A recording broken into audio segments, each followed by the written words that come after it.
Hello ladies and gentlemen, Tevaron here and welcome back to the Aether Revolt set review. This time we will be going over the colorless cards of Aether Revolt.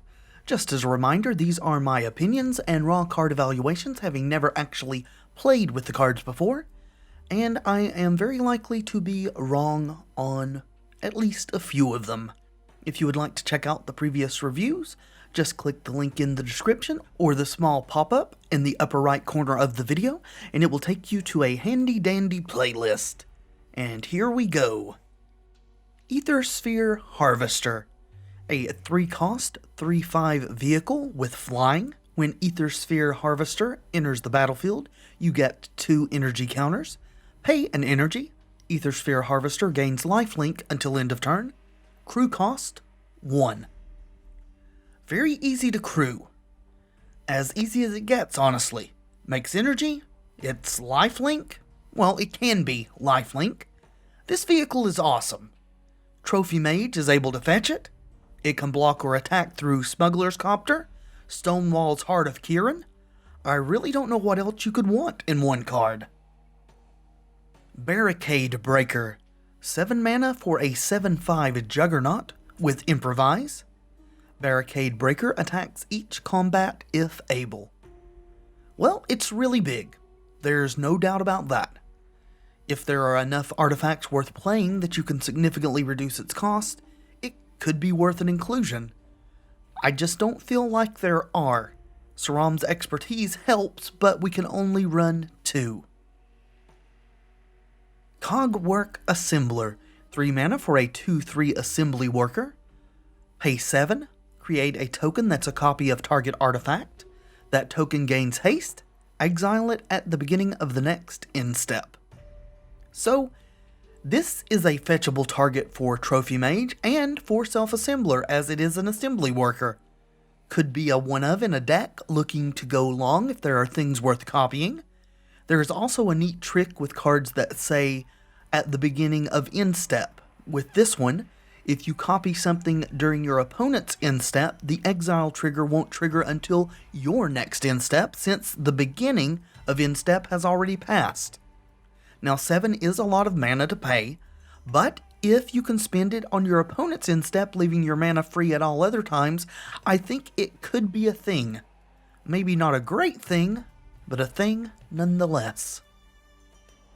Consulate Dreadnought. 1 mana for a 7/11 with crew of 6. Well, it's huge. No doubt about that. And I think people will definitely try to animate it with siege modification, and maybe even aerial modification. I'm not sure that that will be good enough to matter, but it feels like it definitely could be, especially since there are a couple of other cards that could slot into such a strategy in Aether Revolt. Consulate Turret. 3 mana for an artifact that you can tap to gain an energy counter, or tap and pay 3 energy to deal 2 damage to target player. Well, it's not great as an energy maker, but I could definitely see running a couple in a Dynavolt Tower deck, especially since we can only run 2 Dynavolt Towers. The thing that's really holding it down is that it can't hit creatures. Still, I think it's worth a try to see how things go. Daredevil Dragster. 3 mana for a 4/4 vehicle. At end of combat, if Daredevil Dragster attacked or blocked this combat, put a velocity counter on it. Then, if it has 2 or more velocity counters on it, sacrifice it and draw 2 cards. Crew cost 2. Well, drawing cards is awesome, but sacrificing your 4/4 is horrible. I think I'll just stick to the other really good vehicles we already have. Thanks. Filigree Crawler. 4 mana for a 2/2 insect. When Filigree Crawler dies, create a 1/1 colorless Thopter artifact creature token with flying. Too high a cost, too small a body, too little payoff upon death. No thank you. Foundry Assembler. 5 mana for a 3/3 assembly worker with Improvise. Well, it is an assembly worker. Pretty sure that's not relevant though, since it's really bad. Improvise is cool, This guy, though, not so much. Heart of Kirin. 2 mana for a 4/4 legendary vehicle with flying and vigilance, crew cost of 3. You may also remove a loyalty counter from a planeswalker you control rather than pay Heart of Kirin's crew cost. Well, Heart of Kirin is very good. Not as good as Smuggler's Copter, and we can only run one since it's a mythic. Still a great card. Much better in controlling decks with planeswalkers than elsewhere due to its high crew cost. Crewing it with a walker is where you want to be, I think. Example, tick up Gideon. Tick down Gideon to crew Heart. Swing for 9 damage. And you're still able to crew and block on your opponent's turn. Seems okay to me. The Implement Cycle. We're going to do all of these at the same time as a lot of the points about them are the same. Let's go through what they do really quickly. First of all, there is one relating to each color. They all do something slightly different. However, all of them have the text that says when the implement of whatever the name is put into a graveyard from the battlefield, draw a card.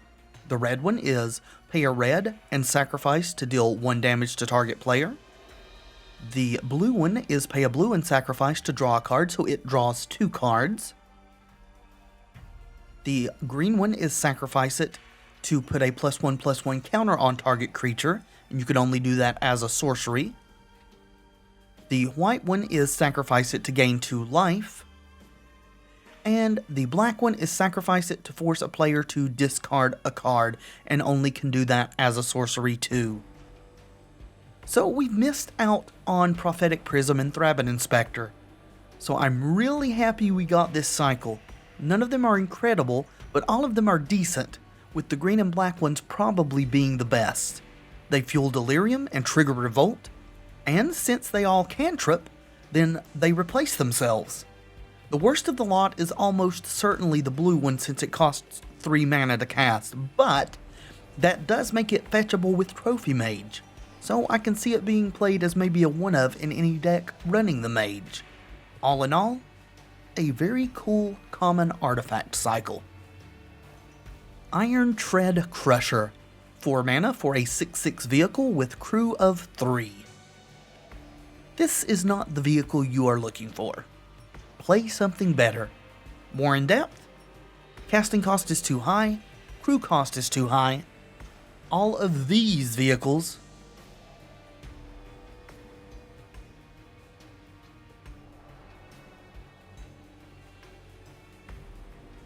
are better than this. Lifecrafter's Bestiary.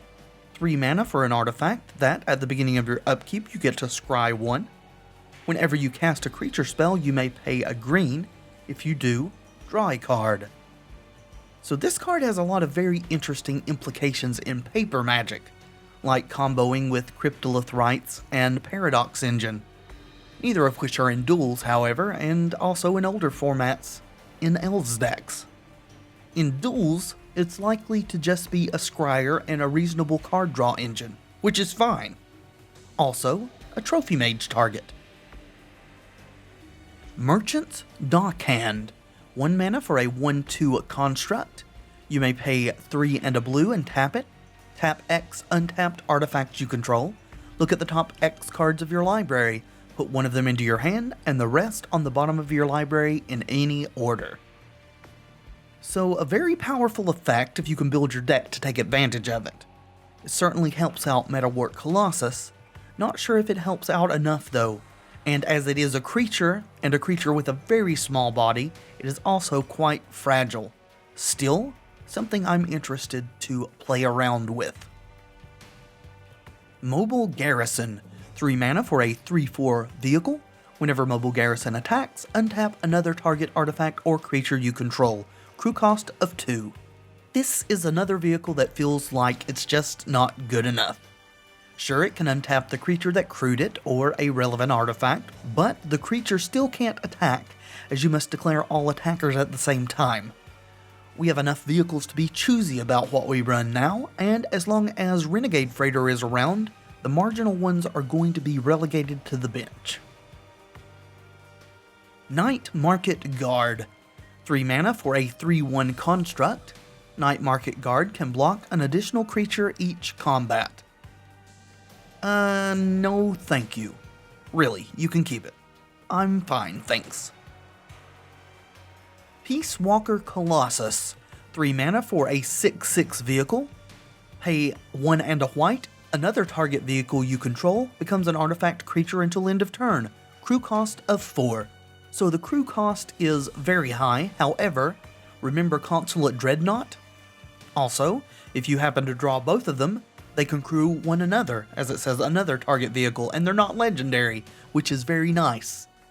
This deck could be a real thing. There's a lot of support for it. Remember when building it though, don't forget about Lupine Prototype. Planar Bridge. 6 mana for a legendary artifact. Pay 8 and tap it, search your library for a permanent card, and put it onto the battlefield. Then shuffle your library. This card is super cool. Also costs a ton of mana and doesn't affect the battlefield when you cast it. And costs even more to activate it. And you don't get the cast trigger when you use this, so fetching up Ulamog, while still pretty fine, won't give you the exile 2 permanents part of the card. Not sure it will ever be good, but I love that it exists. Renegade Map. 1 mana for an artifact. Renegade Map enters the battlefield tapped. Tap and sacrifice Renegade Map. Search your library for a basic land card, reveal it, put it into your hand, then shuffle your library. Another card that's not super exciting, but that I'm extremely happy that we get. We have a history of not getting good low-cost utility cards in Duels, and I feel like this will do a lot. Like what, you ask? Well, triggers Revolt, fuels Delirium, taps for Improvise, fixes your mana and helps you hit your land drops on time? Seems pretty okay, right? Maybe Improvise decks have a chance after all. Reservoir Walker. 5 mana for a 3/3 construct.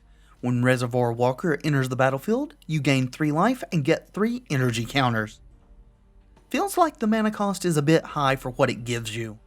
I wish this one had Improvise. And it's not even an assembly worker. Fail. Scrap Trawler. 3 mana for a 3/2 construct. Whenever Scrap Trawler or another artifact you control is put into a graveyard from the battlefield, return to your hand target artifact card in your graveyard with lesser converted mana cost. So this is a card that could maybe see play in an aggressive artifact deck. 3/2 stats is nice for those. Can recur the non-blue implements itself, and also triggers off your other artifacts. Also, trophy mageable. Servo Schematic. 2 mana for an artifact. When Servo Schematic enters the battlefield or is put into a graveyard from the battlefield, create a 1/1 colorless Servo artifact creature token. You need to consistently be able to sacrifice it to even think about playing this, because your opponent is certainly not going to kill it for you. Even then, it may not give enough value to warrant going to the trouble. Treasure Keeper. 4 mana for a 3/3 construct. When Treasure Keeper dies, reveal cards from the top of your library until you reveal a non-land card with converted mana cost 3 or less. You may cast that card without paying its mana cost. Put all revealed cards, not cast this way, on the bottom of your library in a random order. I really like this thing. It cascades on death, and that's just pure value. Also, a great emerge target. Probably the best emerge target available now. What's better? Can't really think of anything off the top of my head. Universal Solvent. 1 mana for an artifact. Pay 7, tap it, and sacrifice Universal Solvent to destroy target permanent. That's a lot of mana. I could see it maybe being played in a ramp deck, but honestly, most of the time you'd rather just cast a huge threat than use this. Untethered Express. 4 mana for a 4/4 vehicle with trample. Whenever Untethered Express attacks, put a +1/+1 counter on it, and a crew cost of 1. Alright, now this is a vehicle worth running. Decent cost for what it does, and a more than reasonable crew cost. If it sticks around, it gets massive very quickly. Of course, with trample, it makes it so that the opponent probably won't live until it gets really, really big. Not that that's a bad thing. Plus, its art is channeling Siege Rhino. Just another perk. Walking Ballista, double X casting cost. For a 0/0 construct, Walking Ballista enters the battlefield with X +1/+1 counters on it. What that means is if you pay 2, you get a 1/1 ballista. If you pay 4, you get a 2/2 ballista, so on and so forth.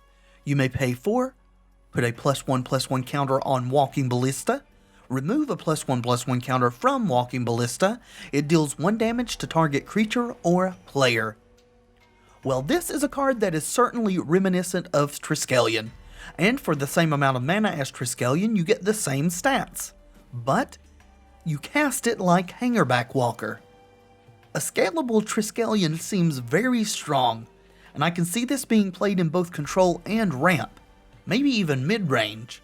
And it doesn't matter what your colors are since it only needs generic mana. Awesome. And that brings us to the end of the colorless cards coming to Magic Duels in Aether Revolt. Shall we rank our top 3? Actually, no. We're going to do top 5 for the colorless, because there is a lot of good stuff going on here. At number 5, Renegade Map. Number 4, Treasure Keeper.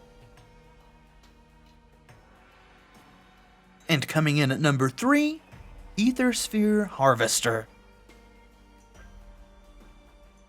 Number 2, Walking Ballista.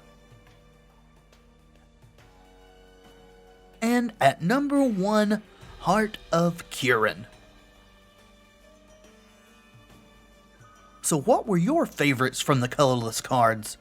What would you have liked to have gotten that we didn't? Personally, I would have loved to see both Metallic Mimic and Inspiring Statuary in the set. Well, all that's left to go now are the multicolored cards. So we will wrap up the Aether Revolt set review in the next video. Hope to see you there. And until then, my friends, be excellent to each other.